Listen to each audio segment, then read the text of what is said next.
بسم اللہ الرحمن الرحیم الف لام میم صدق اللہ العظیم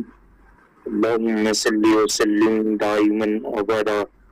علی حبیبک خیر الخلق کلہم الحمدللہ تعالی۔ اللہ رب العزت کا پایا فضل ہے، اس کی توفیق خیر سے آج کی اس پروقار تقریب میں ہم سب جمع ہیں۔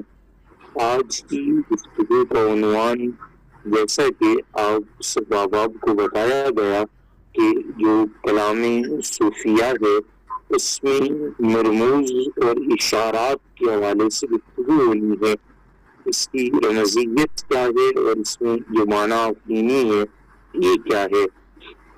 ہماری آج کی گفتگو جن چند کتابوں سے ماخوذ ہے، میں قبل اس کی اپنی گفتگو کی طرف جاؤں